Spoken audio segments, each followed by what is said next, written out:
کیا یہ لوگ کہتے ہیں کہ اس پیغمبر نے قرآن اپنے دل سے بنا لیا ہے؟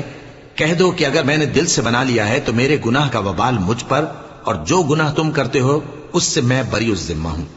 اور نوح کی طرف وحی کی گئی کہ تمہاری قوم میں جو لوگ ایمان لا چکے ان کے سوا اور کوئی ایمان نہیں لائے گا، تو جو کام یہ کر رہے ہیں ان کی وجہ سے غم نہ کھاؤ،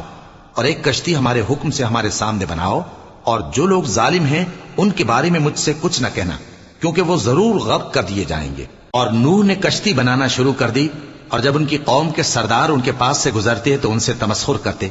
وہ کہتے کہ اگر تم ہم سے تمسخر کرتے ہو تو جس طرح تم ہم سے تمسخر کرتے ہو اسی طرح ایک وقت ہم بھی تم سے تمسخر کریں گے، اور تم کو جلد معلوم ہو جائے گا کہ کس پر عذاب آتا ہے جو اسے رسوا کرے گا، اور کس پر ہمیشہ کا عذاب نازل ہوتا ہے۔ یہاں تک کہ جب ہمارا حکم آ پہنچا اور تنور جوش مارنے لگا تو ہم نے نوح کو حکم دیا کہ ہر قسم کے پالتو جانوروں